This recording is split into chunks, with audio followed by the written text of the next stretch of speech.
Hello and welcome to the fifth episode of my baseball interview series. I'm Jeremy Frank, joined by the one and only Joey Mellows of Baseball Brit on Twitter. Thank you, Joey, for joining me today. I really appreciate it.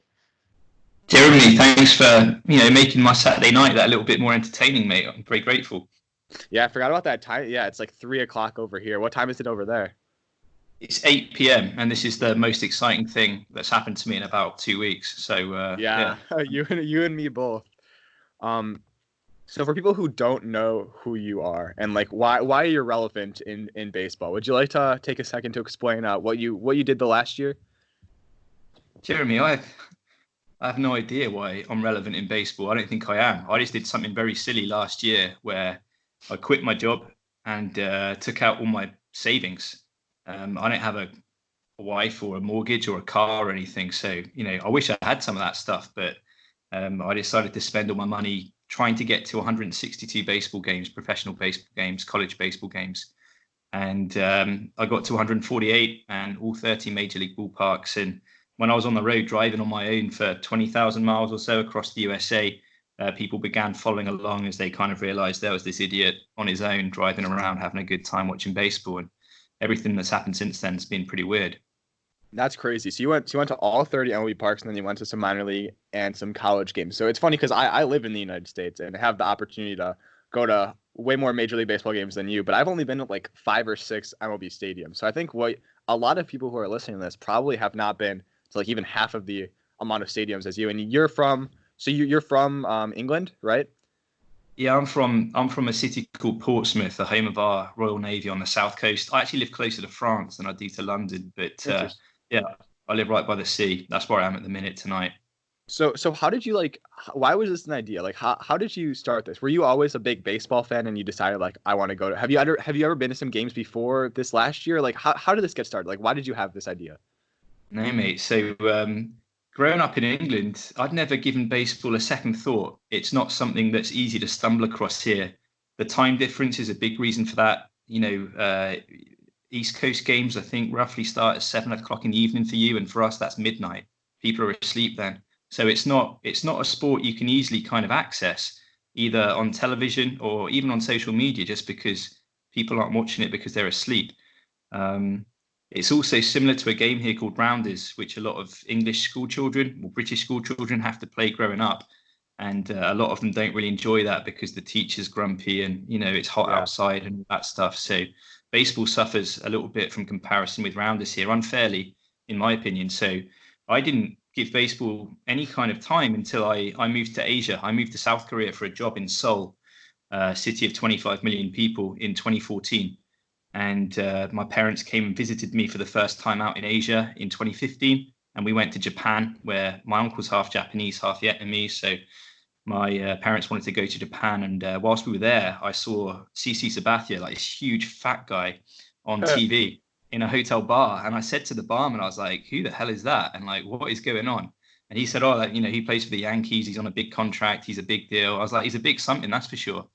And I kind of said, I was with my dad, I think, and he was like, hey, do you want to see if there's a game on locally? So we went and spoke to the concierge, and we were in Osaka. The Oryx Buffaloes were playing that night against the Chiba Lotte Marines. It was opening week. I don't think it was opening night or anything, but it was opening week. So that was the first game I went to, 2015, in Japan, and then started watching back in Seoul, where I was living. There's a stadium called Jamsil, kind of like the Coliseum. It's kind of grungy and edgy, and very loud, passionate fans. And two teams play there as their home ballpark. One of them actually, I'm an LG Twins fan, but the Doosan Bears play there as well. And Josh Lindblom, because you're at Purdue, right? You went to Purdue, yeah. Yeah, Josh went to Purdue because I met him back in March or something last year, and he was telling me about college sport. And Seth Frankoff, who recently signed with the Padres, he was also pitching for the Doosan Bears last year. He's a big North Carolina guy. I think he went to NC Wilmington or whatever. So he was telling me about college sport there, and they kind of looked after him whilst I was on the road. They used to send me messages and stuff about barbecue recommendations in minor league cities where I was, where they'd also played. So that's how I got into baseball. That's a long-winded answer. Sorry, mate. No, that's awesome. I wish we had like 5 hours to talk about this because I'm sure you have so many different stories. But we only have like 30 to 40 minutes. But I do want to get as much as I can out of you. So had you been to America before, or like I actually don't. Have you been to America before your big baseball trip last year, or no? Yeah, I did. My parents, my father was a soccer player here in England, and Okay. he trained at like a university here, which has lots of people that go there for sport. And one of his best mates from university set up a field hockey camp in outside Philadelphia. Okay. Um, so we went and visited him, I think, when I was 11 and then 17. But I didn't see any baseball. Don't remember anything about it. Oh yeah, I went there when I was 21. I did a thesis on tipping culture when I was at the London School of Economics. I wanted to find out why people tip in the USA. It's It's not so a it's big so thing. different. Tipping is so weird in the Yeah. United States compared to other countries. A lot of things here are weird to other countries, but tipping is definitely one of them because like you don't even tip in like England, do you? You just like it's just added onto the bill, right? You like in England it's yeah, like normally like in restaurants you might tip like 10% or something. But For like good it's not a big service. thing. And when I was at the LSE, we found out that in Texas at the time, like the minimum wage there, the state minimum wage was like $2.12 or something back in Yeah. 2005, 2006, whenever it was. And that blew my mind. So I flew over and began interviewing people in the service sector about, you know, their tips and how they enhance their tips and whether people tip because it's socially, if they don't tip, it's kind of socially frowned upon. They do it because it's a norm, a social norm, or whether they do it out of economic necessity because they understand the plight of these service sector workers, and it's based on their service and stuff. So yeah, I had been to the USA a few times before the big trip last year.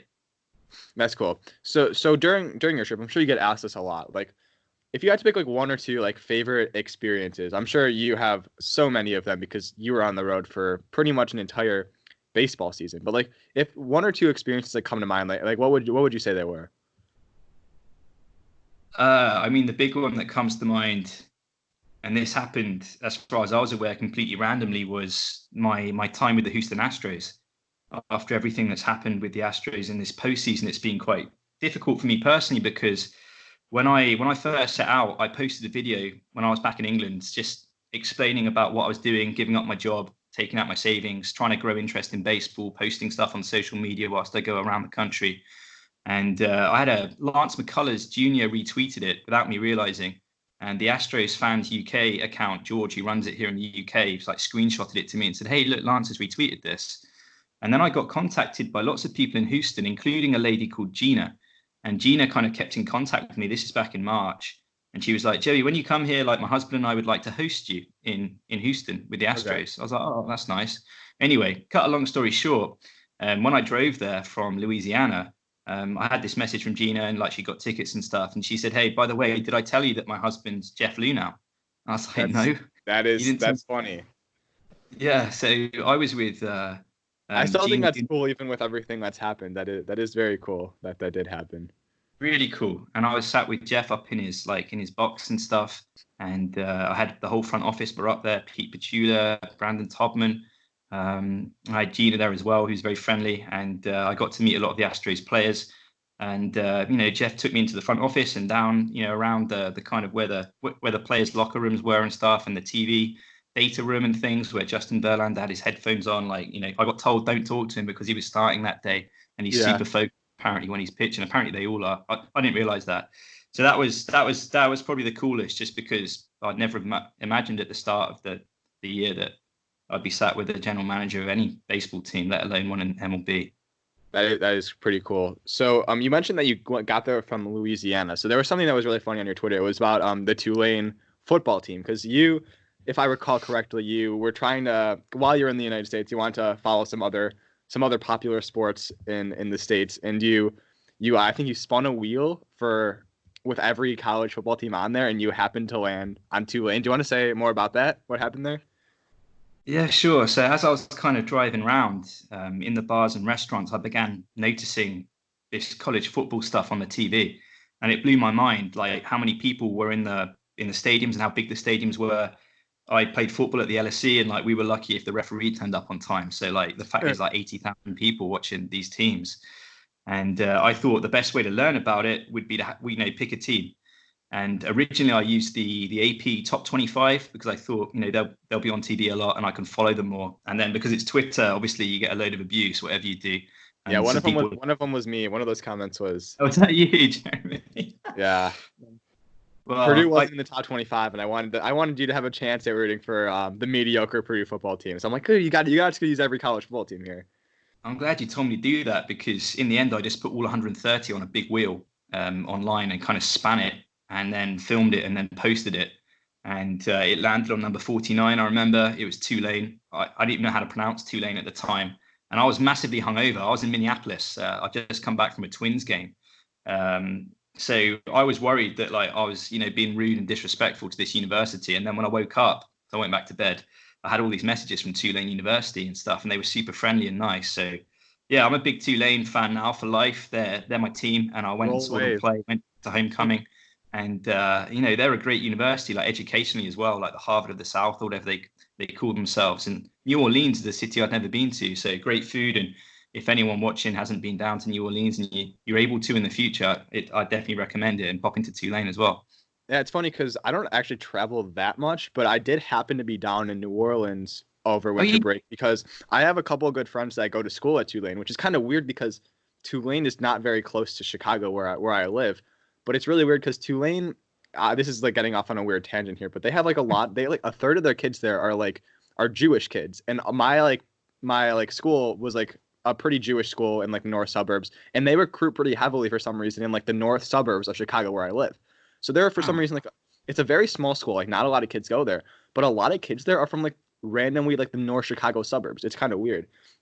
But I happened to be down there. I was seeing a couple of friends there right before their break, and I got to see their football field. It's pretty cool. And New Orleans is an awesome city. It's so fun. I haven't been to a lot of other cities to compare it to, but there's so much to do down there. It's so fun. How did you end up at Purdue? So my dad went to school at Purdue, and it was always I grew up a Purdue basketball, Purdue football fan, and they're a good school educationally too. And so I always had it on my radar, and I ended up it's only 2.5 hours away from me, a drive. So it's not I have to fly there. I can just drive there, and it ended up being just a great school for me, with what I wanted to study. So, and I'm definitely glad I made the choice. But yeah, going back to, what was that? You didn't spin a wheel? No, I did not spin a wheel. Unfortunately, going to college is a pretty. Some people do that. Some people are just flip a coin because they can't make up their mind. But that's crazy. Yeah, it's kind of funny though that. So you got on the field and everything with Tulane. I remember you posted about that. That's pretty funny. Do you root for any other American sports teams besides Tulane football? Do you have a favorite baseball team? Yeah, my first team were the Oryx Buffaloes in Japan, and then the LG Twins that I saw the most games of in Korea. But in MLB, do you mean Major League Baseball? Yeah. Yeah, I have a team. Yeah, I have a team. I've got a weird reason for supporting them. I dated a girl who lived in the city, and I flew back and forth from Seoul when I was dating her. It was long term, and it was Kansas City. So I'm a Royals fan. That is pretty funny. So What about other American sports besides college football and baseball? Have you gotten to see any of them while you were in the United States? Obviously there weren't really much sports going on during the summer. Basketball was over, and I guess the NFL hadn't really started until September. But have you gotten attached to any of those other teams? No, not really. I grew up with soccer, or football as we say here. That was my first sport, and then when I was in Asia, baseball kind of took over, and I'd say baseball's now my favorite, and football's number 2. I quite like the NFL because they play 4 games in London now most seasons, right. So that's kind of growing in popularity here, which is helpful in modeling, baseball. We can kind of learn from the NFL's mistakes and see what they've done well. The NFL was pushing really hard. They play the Jaguars play twice a year now or something like that. It's kind of crazy how much they're trying to get a team there. I think not in the near future, but they want to get a team or a couple teams. Yeah, they're thinking of either bring in as many teams over as possible every season, or setting a franchise here. Are you a Bears fan then? You're from Chicago, right? Yeah, I'm not actually a big NFL fan, but if I had to pick a team, I'd probably say the Bears. I play fantasy football more. I root for my team, my players that I draft before the season starts. Right. So that's just how I get in. I'm not that into the NFL, but if I do, I'm probably rooting for the guys that are on my fantasy team. But So speaking of playing games in London, so recently the baseball London series, it was supposed to be between the Cubs, who are my favorite team, and the Cardinals. That recently got canceled along with pretty much the entire beginning of the season so far. So Mm. I'm sure you were going to that game, right? Or that series?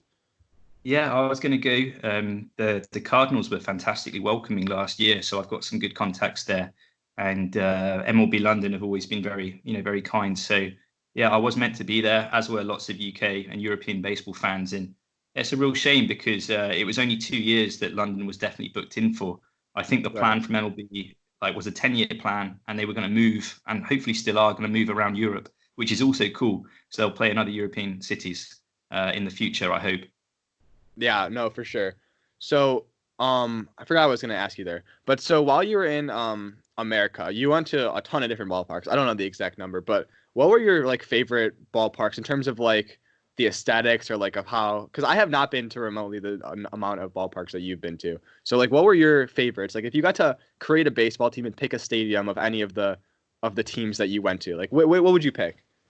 I've got a really unpopular favourite, so I'm always a bit wary of telling people what it is. But my favourite ballpark in MLB anyway is the Coliseum in Oakland. Okay. Um, it's proper grungy, and it reminds me of the Korean ballparks, like lots of concrete, and it's imperfections and flaws, but great noise and very passionate fans. And I like the fact it's kind of weird and grungy and a bit edgy. Like that kind of suits me. So yeah, the Coliseum's my favorite, personally. But to give a more classic answer, I guess I really like Dodger Stadium. It's kind of got a. It's just very impressive. Like when you walk in from the car park or whatever, Yeah. it's hard to get to. That's the only thing. Like you need a car or whatever. But I like Dodger Stadium, and on the East Coast, I like Camden Yards, and then obviously Kauffman as a Royals fan, but I'm a bit biased there. Busch Stadium's nice as well, to be fair. Yeah, I'm kind of upset because I was supposed to, well, I still am supposed to. In June, I was supposed to go on a California road trip and hit all five of those stadiums there, but now that's obviously in jeopardy with everything that's going on now. I'm still hoping that it happens. I'm not optimistic about it, but I watch a lot of Oakland games. They're like probably my second favorite team if I had to pick one. So I was really Wow. excited to actually go to the Coliseum, but well, that might have to be on the disabled list until next season. Yeah. But No, makes sense. you mentioned the owner of the Astros UK Twitter account. So I think a lot of people aren't familiar with because they have an entire all every team has a UK Twitter account. So were you like responsible for like the start of that, or have you just been like making that more popular? No, I'm not responsible for those accounts. I set up my handle originally when I was living in Seoul as Baseball Brit, just as a way that I could try and communicate with people on social media and learn about baseball with people realizing, oh, he's British, so let's not be too harsh if he asks like a really weird question. Because I had so many weird questions to begin with. Like I didn't understand why the starter had to go at least 5 innings. I didn't know why they didn't bring in the bullpen earlier. I didn't understand like why you can't strike out like on a third strike when it fouls into the crowd or whatever. Yeah, So Baseball Brit was just a handle that I came up with that kind of alerted people to the fact that he's new to baseball, like, take it easy. But through that, I was able to kind of meet a lot of these UK accounts, like UK Phillies and Astro Fans UK. And then I began organizing them and realized that, some teams didn't have an account, like the Rangers and like the Royals, for example. I think the Twins at the time didn't have an account, and maybe the Brewers. So I began organizing them into like monthly. I'd kind of come up with these tables, and I'd put out, we're missing an account for the Rangers. Can anyone step up and do this? And I've just done that pretty much at the end of every month now since November 2017. So I'm not in charge of it. It's just something I do, just to kind right. of keep the teams motivated, the accounts motivated and organized. But So the people in the UK run them, and they stay up super late. And having never lived here since I've been into baseball, I've not really experienced the time difference, but it's brutal from what I've been told here. have you noticed like the a growth in popularity, at least a little bit in Europe among because I know baseball it's kind of weird because it's a very popular sport in Asia, like you mentioned, and in Latin America, and obviously in the United States and Canada. But it hasn't Mm-hmm. really ever been a thing really in Europe. Like obviously there are some people that are baseball fans that moved here from that moved there from the United States, but other than that, no one really plays baseball in like France or England or Germany. That's not really a thing. Yeah, it's all new to me. Like as I said, having not lived here since I've been into baseball, I've never experienced the British summer baseball season. We don't have any professional teams, but we do have kind of national federation, and then we have independent leagues in Scotland and in the north of England and west of England and stuff. So I was looking forward to learning more about that myself. But we do have a national team. Last time I checked, we were ranked 38th in the world, and we were meant to be playing in some qualifying games in Tucson recently to see if we could boost our rankings and stuff. So that's all been put on the back burner. But the community here, Jeremy, to be honest, is smaller than I was expecting. But it's quite a kind of niche sport because of the time difference, and the people that are into it are incredibly passionate, kind of diehard people that wake up in the middle of the night to watch America's pastime, which is pretty cool. Yeah, I could not imagine having to go through, like, obviously if I was in England, I would not be a baseball fan. If I didn't grow up a baseball fan, I don't know how you even like get into baseball, a sport that's probably not on TV much and that starts very late at night most of the time. But I do applaud MLB's efforts trying to popularize it a little bit. I know that it's not as baseball is just kind of more of a far out. Like, I think football, like American football, is probably more similar to soccer, even though like they're not that similar, but they're more similar. Like baseball, I guess, is more of like a cricket comparison. But I don't even think is cricket even that popular in England. Cricket, I'd say cricket is popular here. It's our main summer sport. Okay, but I'm not even familiar cricket, with anything in England. That's why I ask. There's different formats to cricket. Like you've got like 2020 cricket, 50 over cricket, Test cricket, which lasts 5 days. So there's different variations of cricket. Whereas baseball, it's just it's the same. So I think that's a bit different. But it's niche over here, and it's predominantly the fans are insomniacs and people that work night shifts, and students that got into baseball when it was shown on terrestrial TV, free-to-air TV for us back in like the late 90s and early noughties. So it's quite an interesting diehard breed of fans. So I've heard this from other people, but if you're walking around like London or whatever big cities you're near, and you see a baseball hat, is it always going to be a Yankees hat? I feel like that's kind of what people say, like whenever they're like the most popular team worldwide. Yeah, you see, I used to live in London, and you see a fair amount of Yankees hats, but you also see lots of LA, like that LA logo is very popular. Right. And to be fair, you see a lot of Red Sox fans in. Of the people that are into baseball in this country, the largest and best supported team are the Boston Red Sox. Do you have any idea why that is, or is it just like a random thing? They happened to be good recently. I think it's a few things. Like I think geographically it is our closest ballpark to the UK. Okay. But then you've also got the Irish kind of link and stuff, and then you've got the incredible historic ballpark with the Green Monster, and it looks so cool. And then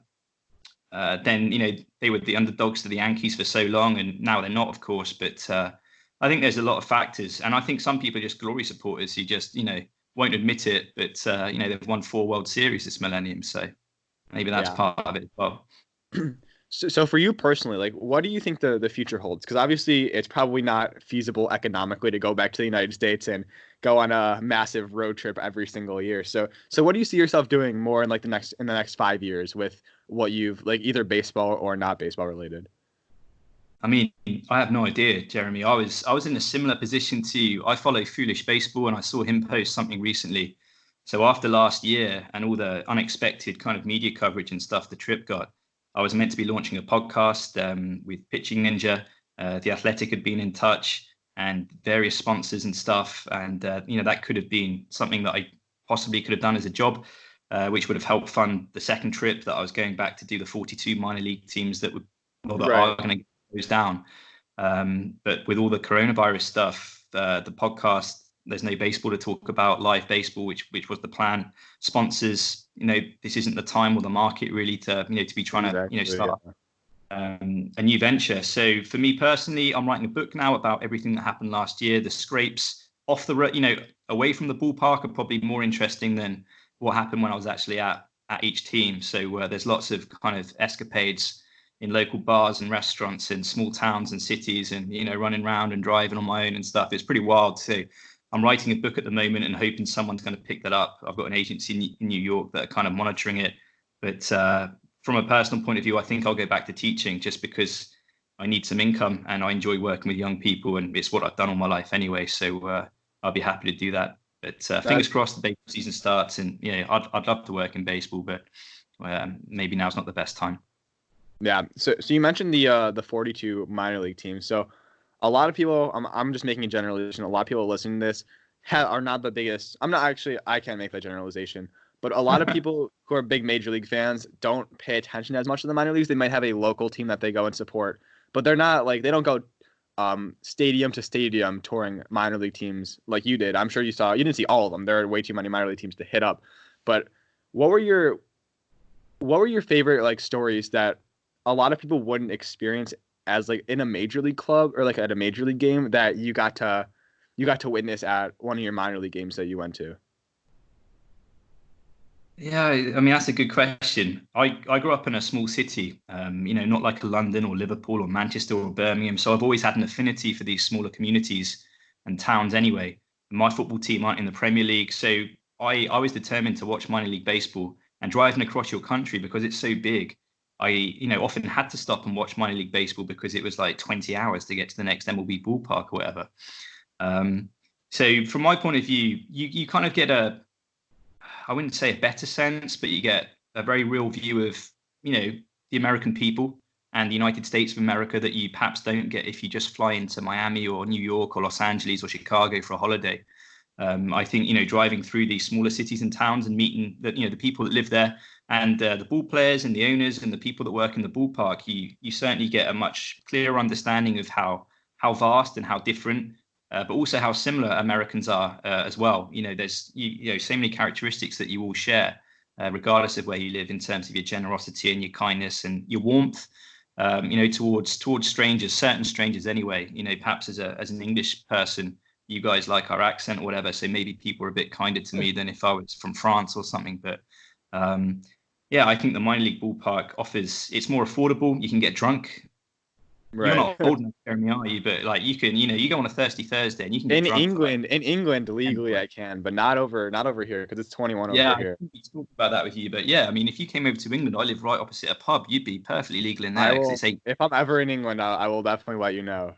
Yeah, no worries. It'd be lovely. But minor league baseball, like the fact that they don't get paid much, like just that differential between making MLB salary, and then being in the minor leagues. So I find that quite, that's very American. It's like the American dream. Like you got to keep working in it. You got to be the best. You're not gonna. Yeah, otherwise you're not going to get paid well. So all these people grinding and they're struggling and stuff. And I got to know a lot of the Australian players because I used to watch a lot of Australian baseball league when I was living in Korea. And some of them got signed by various MLB, the Phillies got Josh Tolles. Josh Tolles, by the way, is like the highest spin rate of any player in all pro baseball in the States. Huh. He's well worth looking up. He's 5'7" as well, and he pitches for the Australian national team in relief. So I went and saw Josh, and he was living with, is it Adam Hazley? Like some guy that the Phillies signed in their draft. I think that's how you say his name, but yeah. Like he got like a 5 million signing bonus or whatever. But I went and saw Josh, this is a couple of years ago, and he was living with Adam at the time. And they were just sleeping on blow-up beds in like some rental. There were 5 of them on blow-up beds.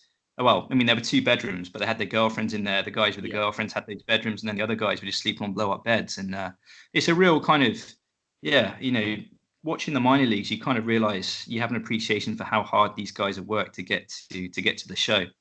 Yeah, and Manfred's always, or at least recently, has been talking about a proposal to cut some minor league affiliates, and I think that's even been more exemplified because I believe, I don't know if it's official yet, but they're talking about cutting the draft to 5 rounds for next year, which would really be a killer because usually it's 40 plus rounds, and where are all these minor league teams going to get their players from if the draft is reduced from 40 rounds to 5 rounds? I mean, that seems like a precursor to just eliminating the minor leagues whatsoever. You can, because that's how you justify it. Essentially, you'd be like, oh yeah, like we can't do the draft because of the coronavirus, and then you say like, oh, we can't have these minor league teams anymore because there aren't enough players because the draft was too short. I feel like that's kind of where we're heading to. It's a weird situation, Jeremy. Like just like only about an hour ago, I got messaged by the Missoula Paddleheads, who are one of the 42 teams that are set to lose their affiliated status, saying like, when are you coming over? And then Jeff Passan just put out an article where he essentially wrote in that article that just went out today that he thinks all short season baseball is going to be, stone dead this season because there just won't be players that can play for them because, people aren't getting drafted or whatever or coming up from the college system. Yeah, it's terrible. It's because there's so many people that are very talented at baseball players. Like, I don't think a lot of people understand how talented even the players in like low A ball or rookie ball are. I mean, they're the best of the best in the world. I mean, pretty essentially, and it's so hard when the major league owners aren't willing to pay them a livable wage, because then it's hard because only the people that can afford to play can play. You're already limiting in like the talent level or the players that can play, and then essentially just going to end up cutting it all together, which is truly terrible, especially for someone, I'm sure for someone like you who has a really like an appreciation for minor league parks, having been through that trip that you went through. Yeah, I try not to be too judgmental about it. It's just a different system or whatever, but it was one that I was excited to learn about this year, with these 42 communities being threatened with losing their status. And to be honest, Jeremy, I was surprised when I first got into baseball how deep these farm systems were anyway. So, from an outsider's point of view, I was like, why do they have so many teams in the first place? So I can see both sides. No other sport is like that. Like in the NBA and basketball, like each team has one minor league team and that's it. And the NFL, they have like a practice squad of like maybe like 30 guys, and that's really it for each team. I don't know what it is like in soccer over there. I'm not a big soccer guy, but I'm sure they don't have 5 or 6 minor league teams per team. But I think that baseball is unique in that aspect for sure.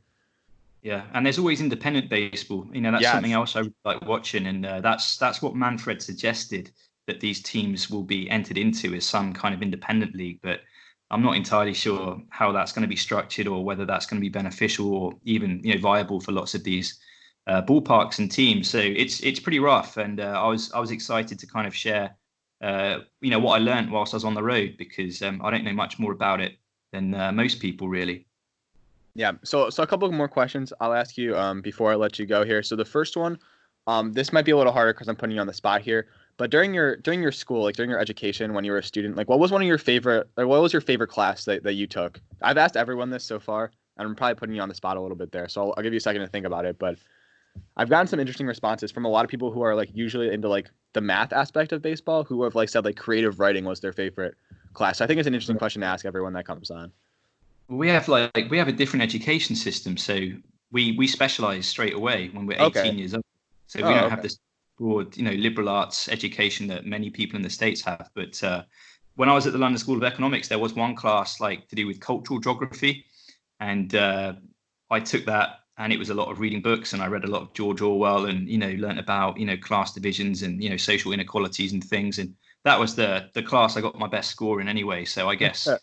I didn't realize. I'm sure cultural geography had a lot to do with the trip that you went on too. That kind of ties in pretty well. Yeah. There are so many, in the United States. There are so many different like cultures. You can go from like one stadium to another 2 hours away, and you're just in a totally different like environment of people. It's really cool to get to know them. What I like about your country are all the regions, like, and how people kind of disagree about where does the Midwest start and end, and like which state are in the South, and what's Oklahoma, and all this stuff. I love it. Absolutely love all that. Is Missouri in the Midwest? Like Missouri is like one of the most center states of the United States, but Missouri, like the college football team, is in the SEC, the Southeastern Conference, and a lot of people in Missouri will tell you like they're in the South. But it is kind of interesting how regions are. I love that stuff. Yeah, I love that. It's really cool. Obviously, as a Chicagoan, I'm definitely in the Midwest, no doubt about it. But it is interesting to see what other people consider themselves to be, because there are so many. You can find maps like that have like 40 different sections of the United States, and like where each like very specific subsets of people. I think is really interesting. But the last question I'll ask for you. I think you already touched on it a little bit, but have you like you mentioned like in middle school or in elementary school or whatever it's called, in grade school, I guess for you guys, I'm not sure what it's called, but before you got to university. Did you play much baseball? And if not, did you get to play at all in the States? Like, did you get to go to like a beer league softball or like a beer league baseball game and get your hand at it? I've never played baseball. I don't think many schools or any schools have a baseball team, like at least at age 18 level. Like maybe they'll coach a little bit of baseball. I'm not sure, but no, we like soccer. Well, my school I went to was rugby. We had to play rugby, so rugby and cricket. And, field Rugby's hockey. Crazy. I've watched a few games. It's a wild sport. No helmets. Yeah, you've got to be really, really tough and really fit. Like it's a lot of cardio as well. 80 minutes nonstop. It's not just you've got these big bruiser guys like you have in the NFL, but they're on the field for 80 minutes nonstop. It's not one play and then they're out or whatever. They can have a rest or it's not like that. It's nonstop. So rugby's fun to watch if you're in the States and you're thinking of giving an English sport a try. Like rugby's cool. What was your other question, Jeremy? I was gonna ask if when you were in the States, did you ever get to play like some softball or some baseball with some locals? No, in Asia they have batting cages. So I Okay. used to go to my local cage in Seoul, and it's very high tech. So you've got like a screen, and you can choose your pitcher and your ballpark, and They then don't even have that here. I wish they had that here. Korea and Japan are so far ahead of everyone when it comes to that I kind of know. stuff. It's crazy. I really want to try Uh, that out. you get like three different pitches come at you and stuff, and you have a helmet on. It's really, really fun. So I used to go. I was a teacher over there. My department used to go there for our end of year kind of social, and we just all get a helmet on and get some bats and hit some balls and a few beers. It was a lot of fun. That does sound like a lot of fun. If you're ever back in the States over the summer, I'm in a summer league with some kids like around my age, a little bit older, but I'm sure you can get a few at bats in if you wanted to. Oh, mate, I Try would your love hand in a to real game, get in the field. lay down a filthy bunt and get on base. Yeah, I'd love to do Yeah. that. Yeah, there was this one kid, he had like never played baseball before, and we had him on our team a couple years ago. And like most of the kids here at least played through high school, and he was a crazy fast kid, but like he was not like good at baseball. Obviously, you can't just pick up a bat and like be like an average baseball player with kids that have played for their entire lives. But this kid hit like 300 because he just hit ground balls to like the left side and would beat him out every single time because he's the fastest kid I've ever seen. It was crazy. Jeez, like a little It, it, Billy Hamilton or something. it was Some Alex. ridiculous. He ran so funny too. Like, but he was so quick, and it was fun to watch. But yeah, if you're definitely if you're in the States over the summer and you're in Chicago, definitely come by and If I'm allowed you into can the try your hand. States, yeah. No, I'd love to do that. But yeah, anyways, I really appreciate you coming on. You can follow Joey at Baseball Brit on Twitter and I believe Instagram too, if that's correct. Yeah, I'm Uh, not very good at I Instagram, follow but you on Instagram, but I figured I'd plug it. But anyways, thank you for coming on. I really hope you stay safe, most importantly, and have a good rest of your break without baseball. you too, Jeremy. Thanks for having me on, mate. It's been lovely to have a chat with you tonight. I appreciate it.